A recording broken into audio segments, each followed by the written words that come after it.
Voilà. Oui, c'est bon, Ok, donc parfait. je commence l'enregistrement. Si tout va bien, normalement c'est bon, c'est en train d'enregistrer. Ok.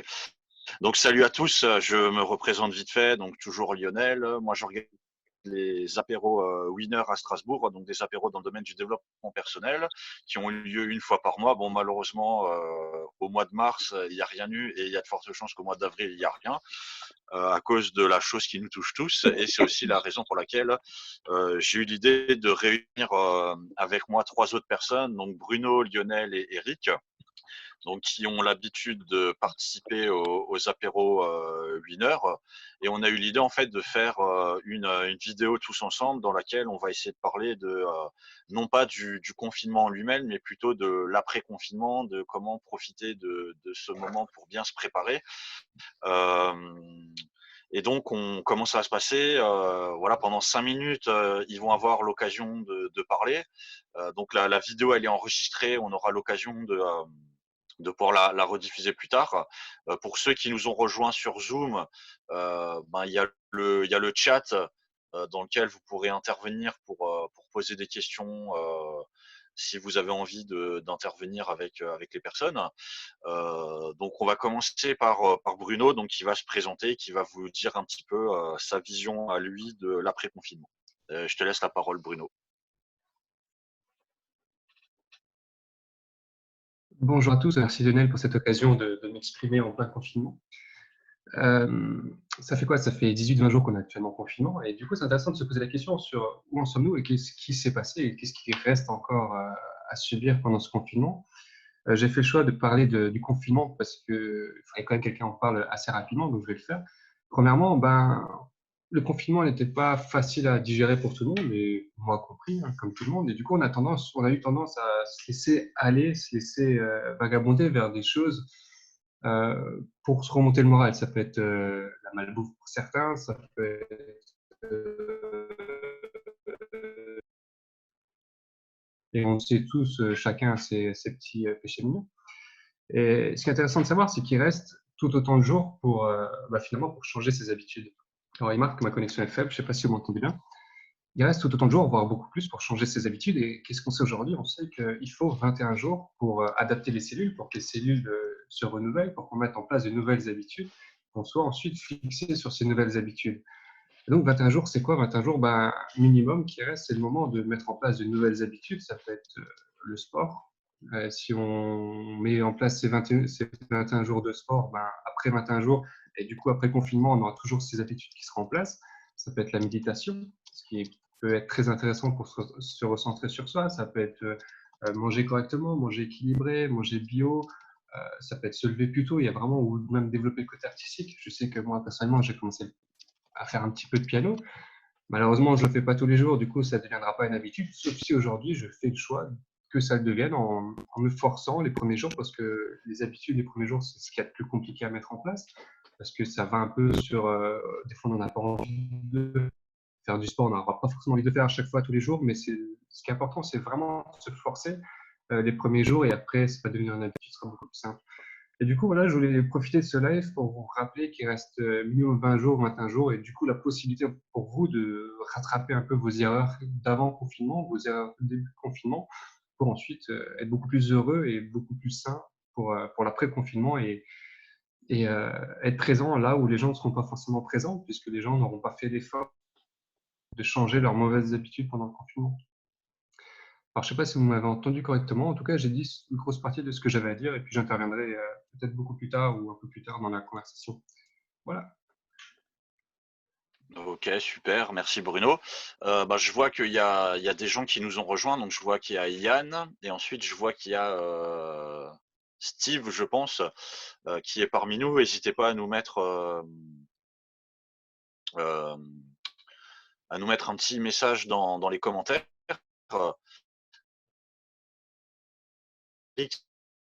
Euh, à couper sa caméra, mais si tu peux nous la remettre pour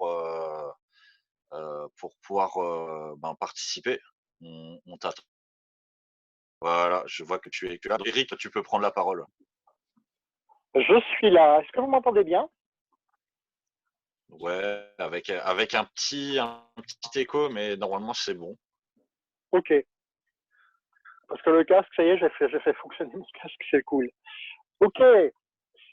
Bien, hello tout le monde, bonjour à ceux qui nous rejoignent, je vois des messages qui arrivent. Donc moi, brièvement, je vais vous parler aussi d'habitude, je vais surtout vous parler de deux camps qui semblent s'opposer actuellement. Il y a le camp des personnes spirituelles. Alors attention, je vais caricaturer, hein, c'est pas forcément un extrême ou l'autre. Hein. Donc il y a le camp spirituel qui sont uniquement centrés dans l'être et pour qui l'argent c'est le mal absolu, le pouvoir c'est le mal absolu. Et d'un autre côté, d'un autre extrême, on a les gens qui sont ancrés sur le matériel, le faire et l'avoir. Seul compte le pouvoir, l'argent, etc. Tout le reste, ça compte pas. Donc, bien sûr, j'ai pris deux extrêmes pour vous illustrer ce que je vais vous dire. Alors, les premiers sont tout le temps fauchés. Ils ont un problème avec l'argent.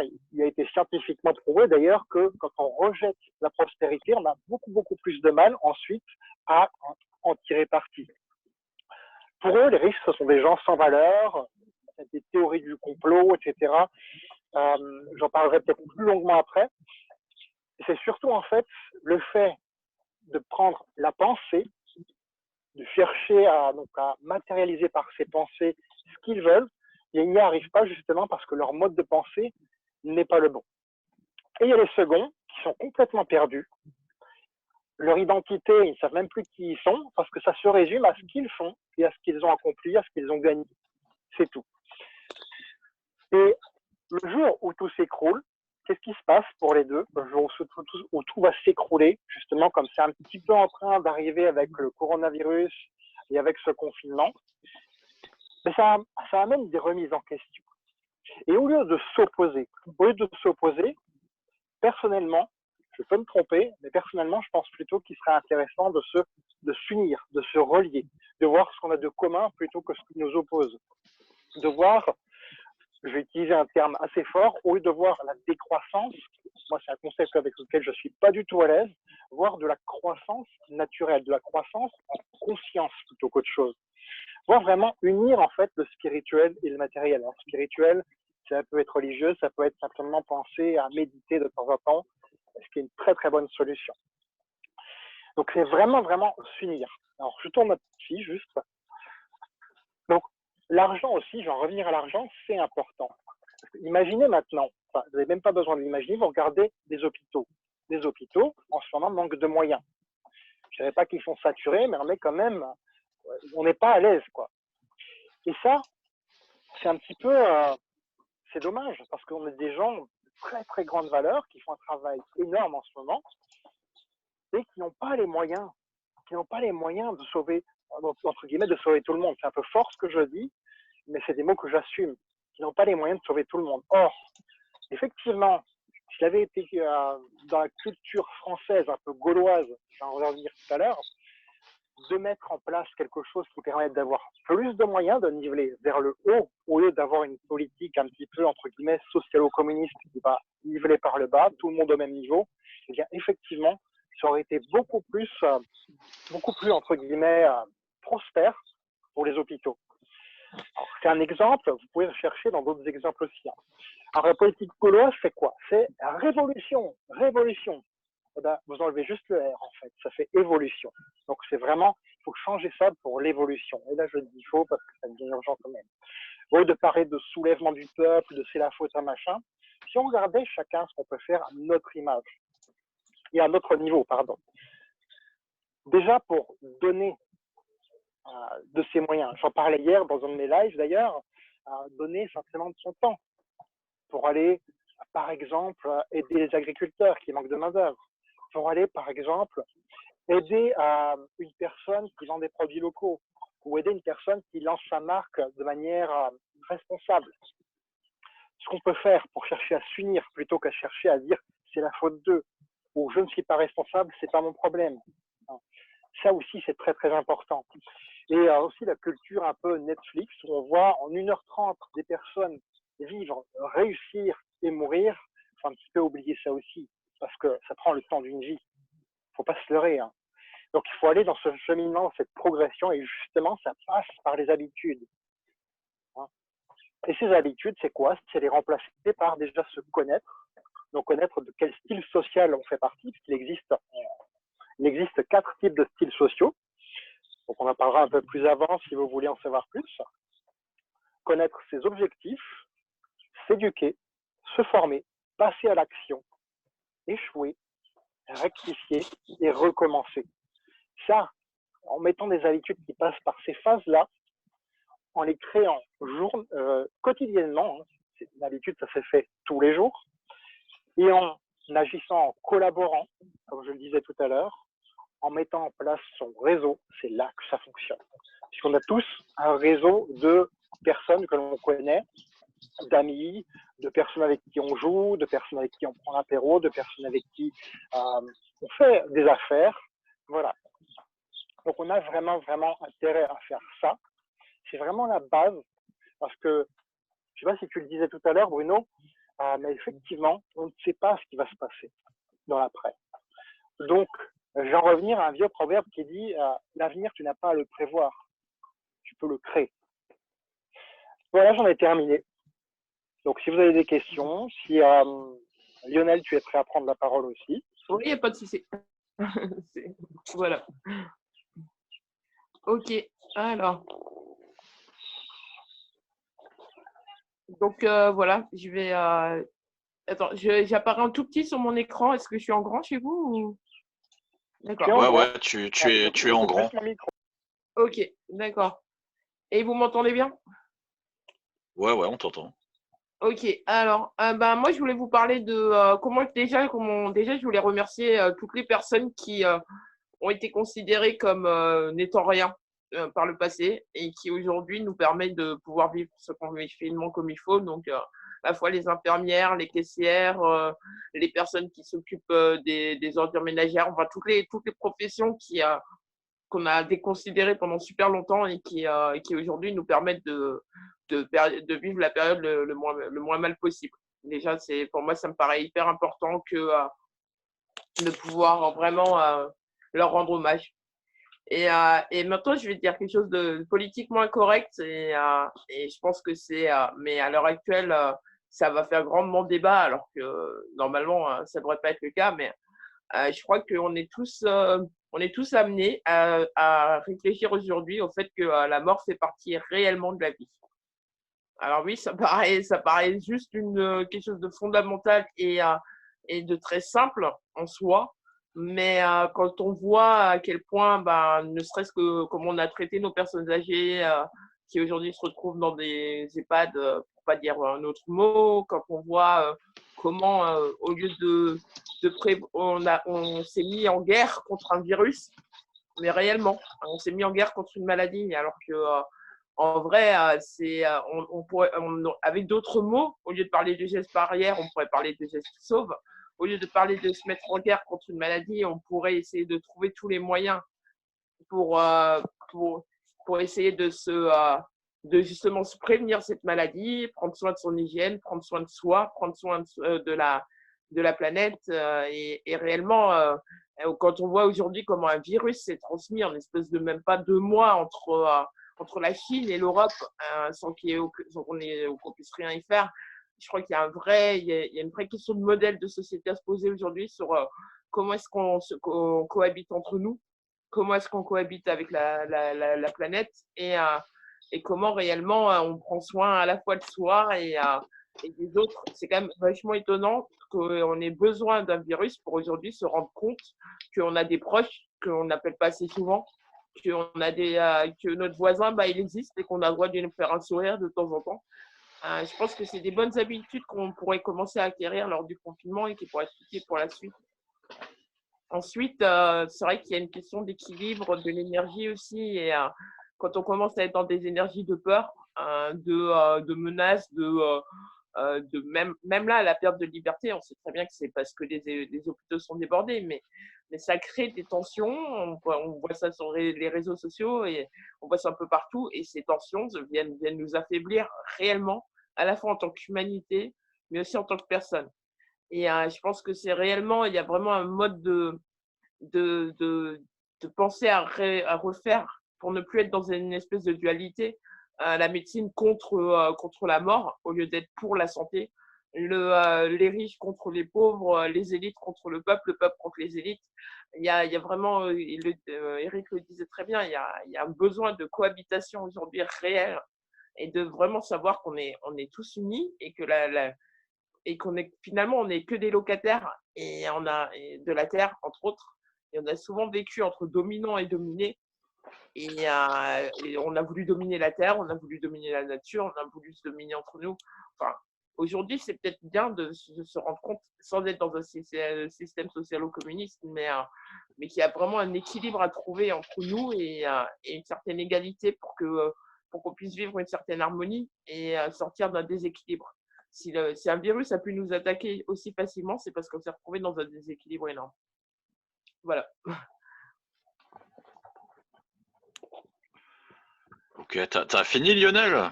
Oui, c'était un peu un coup de gueule, mais oui, j'ai fini. Ok, super. Écoutez, je vais peut-être dire un mot ou deux. Alors, au niveau de l'après-confinement, moi, en fait, ce que je trouve assez intéressant et un peu dommage en même temps, c'est que je vois, donc je ne sais pas si vous voyez un peu tout ce qui est communauté maker, donc les gens qui font des impressions 3D, du do-it-yourself, ce genre de choses. Je vois beaucoup justement de gens de ces communautés, puisque j'en fais partie, essayer de proposer des solutions. Donc il y a des personnes en fait qui ont réussi à développer des masques en impression 3D ou justement des matériels de protection en impression 3D. Donc ça c'est vraiment des choses très intéressantes je trouve. Ouais, je vois qu'il y a des questions, donc on va y venir. Donc je trouve ça vraiment intéressant. Et pour justement l'après-confinement, ce qui serait bien, c'est de pas rester juste sur ce moment de crise et de vraiment d'avoir des vraies réflexions sur ça pour proposer des choses. Alors, qu'est-ce qu'il y a d'écrit? Il y a marqué, Eric, c'est vrai, l'homme prend souvent conscience de la valeur des gens et des choses quand il les perd, tout à fait. Donc il y a Yann qui a écrit, j'aimerais aller plus loin par rapport à Lionel, et Lionel qui a écrit, Yann, c'est le mot que je voulais utiliser. Alors j'ai vu que Eric et Bruno avaient levé la main. Je pense que Eric avait levé la main en premier. Donc, Eric, si tu veux intervenir sur ce sujet. Ensuite, Yann, si jamais si tu veux intervenir aussi, Yann, n'hésite pas à écrire les questions que tu veux nous poser clairement. En attendant, je laisse la parole à Eric. Ouais, Eric. Juste un truc, j'aimerais juste laisser la parole à Yann pour lui permettre d'apporter quelque chose avant. Ok. Écoute, Yann, si tu veux. En fait. Ok. Yann, si tu veux nous rejoindre en vidéo, n'hésite pas. Sinon, si tu es impuissant de ce côté-là, tu peux nous écrire dans le chat. Est-ce que tu es impuissant, Yann? Non, ça va, à ce niveau-là, je me porte très bien. Ok. Donc Yann, tu voulais intervenir, je te laisse prendre la parole. Oui, par rapport à Lionel, moi j'irais même plus loin que par rapport au corona actuellement, il y a une population qui est dite fragile par les médias, qu'ils cherchent à tout prix à sauver, à savoir les personnes qui sont au niveau de la santé très fragiles ou les vieilles personnes, les travaillées personnes. Et le reste de la population, même s'ils l'attrapent, au final n'ont pas grand-chose, tout au pire 2 semaines de merde. Et en fait, moi, en fait, cette population, moi je me demande pourquoi ils cherchent à la sauver, parce qu'au final, c'est une population qui ne survit que grâce à des médicaments qu'on leur donne tous les jours, des traitements. Et au final, si on reviendrait dans un caractère un peu plus naturel, ce seraient des personnes qui, dans la nature, ne pourraient pas subvenir à leurs besoins ou vivre par elles-mêmes. Et du coup, je me demandais si ces personnes, simplement, il ne fallait pas les laisser partir. Parce qu'au final, en fait, c'est des consommateurs qui sont créés par les lobbies pharmaceutiques, parce qu'au final, c'est eux qui sont les premiers consommateurs de la sécurité sociale et des consommateurs de médicaments, puisqu'ils en sont totalement dépendants. Ok. Tu as fini, Yann? Ouais. Ok, donc je vais donner la parole à Bruno qui, je vois, fait des petits clapotis avec ses mains. Il a très envie de parler. À toi, Bruno. Ah oui, j'ai beaucoup envie de répondre tant ce qui a été dit par Lionel que par Yann tout de suite. Effectivement, on sait aujourd'hui ce qui pourrait nous rendre en meilleure santé. On l'a dit précédemment, on l'a répété plein de fois dans plein de vidéos. Il y a le sport, il y a l'alimentation saine, il y a le fait de si on mange sainement, on a un corps alcalin. Il y a beaucoup de recherches. J'entends un bruit bizarre, je ne sais pas qui c'est. Lionel, tu entends ce bruit ou c'est toi qui le fais? Alors moi j'ai coupé ma vidéo donc ça doit pas être moi, je sais pas d'où ça vient. D'accord, ça doit être Lionel. Du coup, je disais, si on mange sainement, on a un corps alcalin. Sur un corps alcalin, les infections, les bactéries, les virus ne se développent pas. Il y a beaucoup de recherches aussi qui montrent que si on a une vie sociale remplie ou des relations saines, où il y a beaucoup d'amour qui sont partagés, ben, une maladie ne se développe pas. On est assez fort pour lutter contre. Et du coup, ces gens ont conscience et qui ont conscience finalement de leur santé, de leur bien-être et surtout aussi du bien-être des autres, parce qu'être en mauvaise santé, c'est s'occuper des autres, de leur état, tant par les vibrations que par leur attitude, que par tout ce qu'ils projettent et tout ce qu'ils transmettent en fait. Donc effectivement, il y a aussi un débat qui se pose, comme tu l'as dit Yann, est-ce qu'il faut finalement garder ces personnes-là en vie ou est-ce qu'il faudrait qu'ils meurent? Alors, ce n'est pas forcément un débat facile à faire, mais dans un monde où la population est beaucoup trop nombreuse, où on est en surpopulation, il y a une crise de surpopulation, il y a beaucoup de problèmes qui sont liés à ça. Quel est l'intérêt, en tout cas, pour rebondir, quel est l'intérêt de l'État de continuer de permettre à ces personnes de survivre et en général, c'est production de médicaments, production, surconsommation de bouffe et de malbouffe surtout. Et, euh, et du coup, pour rebondir en même temps sur ce qu'a dit Eric, c'est euh,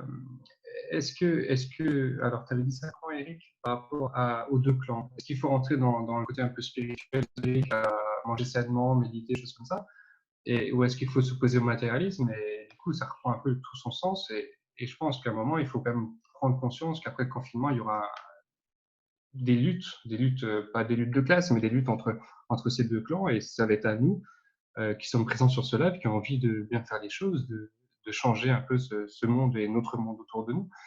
Ça va être à nous de lutter contre ces gens-là. Alors, je ne dis pas qu'il faut lutter, voilà. Il faut peut-être leur donner conscience que leur vie, c'est à eux d'en prendre soin. C'est pas aux médicaments de faire semblant de les faire survivre. Peut-être il faut ça faire du sport, peut-être. Enfin, vous connaissez un peu comment ça marche de toute façon. Mais ce serait effectivement de leur faire prendre conscience qu'ils ne peuvent plus être assistés. Dans le monde de demain, il n'y aura plus cette société de consommation. On est en train la population aujourd'hui, en tout cas une grande partie, est en train de se rendre compte que le monde dans lequel on vivait, c'est un monde misérable, c'est un monde de merde, enfin, faut le dire. Quand on voit qu'on a des traitements qui permettent de baisser la charge virale, qu'on utilise ça en France ou en tout cas dans tout ce qui est Occident, qu'on a des vaccins qui sont mis hors de prix pour l'argent, et du coup, je pense qu'il y aura cette lutte qui sera présente et il faudra faire quelque chose. En tout cas, il faudra que nous, on fasse quelque chose après le confinement. Je crois que j'ai tout dit. Je pense qu'il y aura des gens qui auront envie de rebondir sur ce que je viens de dire. Ouais, donc je vois que Lionel a levé la main. Donc Lionel, tu peux venir répondre à Bruno.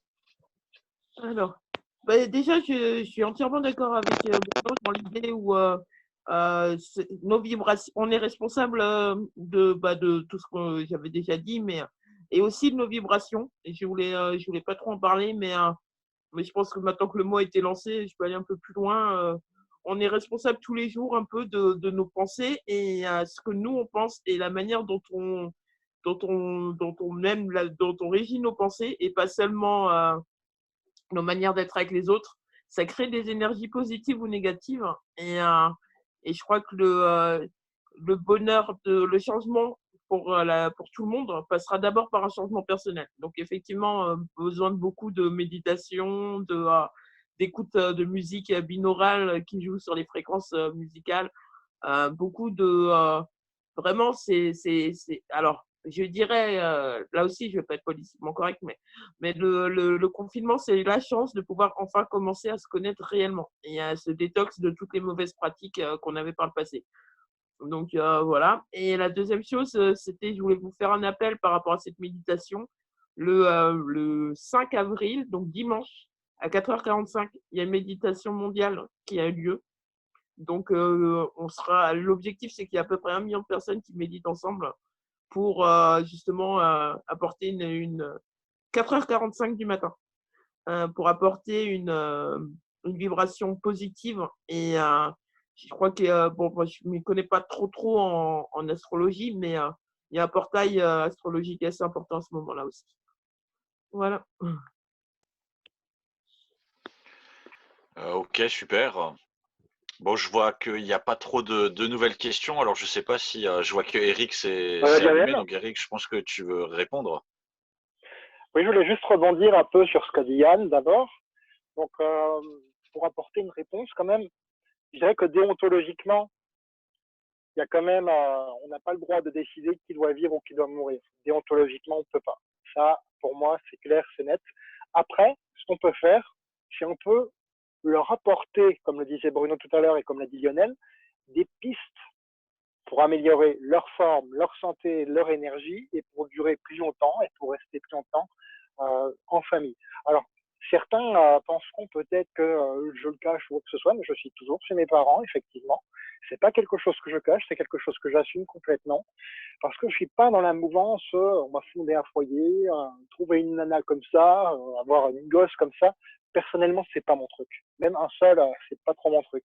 Je choque peut-être des personnes en disant ça, mais là où je veux en venir, c'est que plutôt que d'essayer de mettre les personnes âgées dans des mouroirs, justement, qui en plus leur coûtent l'argent pour lesquels ils ont travaillé toute leur vie. Hein. Donc l'argent, oui, effectivement, là, est important et c'est éthique de dire les choses comme ça. Donc plutôt que de les mettre dans des mouroirs, plutôt que de les abandonner, je vais peut-être utiliser aussi moi-même un terme un peu politiquement incorrect, plutôt que de les abandonner, autant rester avec eux ou rester pas loin d'eux, hein, bâtir son foyer, hein, chacun fait comme il veut bien sûr, bâtir son foyer, rester avec eux le plus possible et surtout faire en sorte qu'ils prennent soin d'eux, qu'ils apprennent à prendre soin d'eux. Et ça, effectivement, je crois que là, on a un levier dans ce confinement où on peut agir, où on peut donner effectivement aux autres la chance de trouver ces moyens-là. Alors personnellement, je le fais déjà, hein, je pense que vous avez pu tous le voir, hein. Je partage effectivement des petites habitudes qui ont l'air de rien comme ça, mais qui à l'échelle d'une vie font toute la différence. Voilà ce que je voulais juste rajouter. Ok.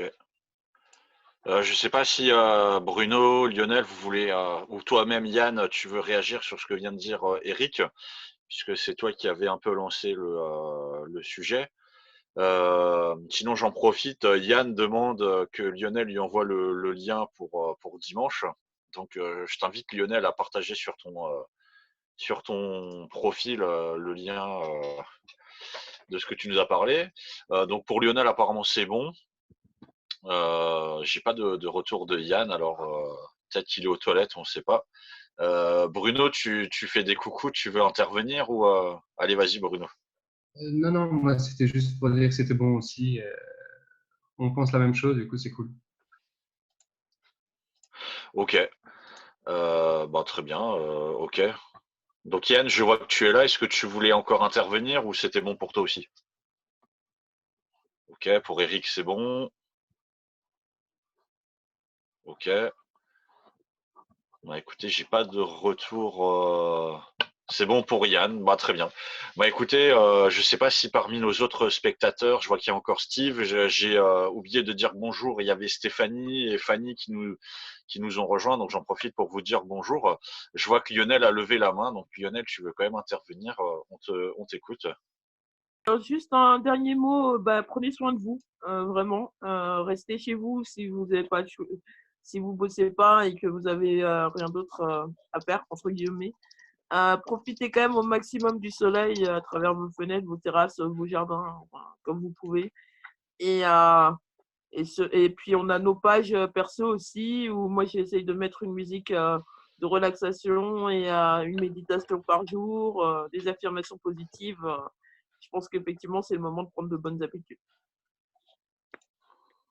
Ok, super. Bah écoutez, je pense que on arrive à la fin de cette vidéo. Donc bon, malheureusement, on n'a pas réussi à faire le live que j'avais prévu. On s'est retrouvé sur Zoom. Je réfléchirai à voir comment améliorer ça si on le fait plutôt en mode enregistré entre nous ou autre. Bah, je remercie les personnes qui étaient présentes. Il y a Yann, Steve, il y avait aussi Fanny, Stéphanie. Je crois qu'il y avait encore une autre personne que j'ai pas eu l'occasion de voir le nom.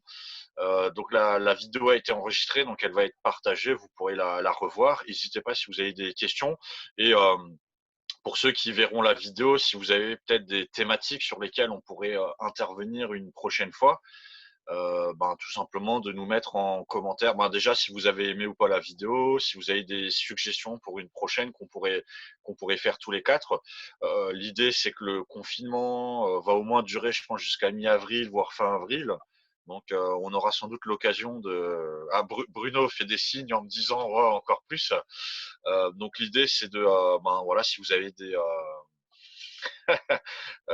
l'idée c'est de voir si on peut faire d'autres vidéos sur d'autres sujets. Et j'en profite, il y a Yann qui me met aussi un message sur d'autres lives. Donc on pourrait aussi faire des sujets dans le domaine du gaming avec Yann, ou des sujets dans le domaine du développement personnel. Donc n'hésitez pas à nous donner des idées de suggestions. Moi je remercie toutes les personnes qui ont été présentes et toutes les personnes qui vont regarder cette vidéo qui va être partagée incessamment sous peu. Et je vous souhaite une très bonne journée.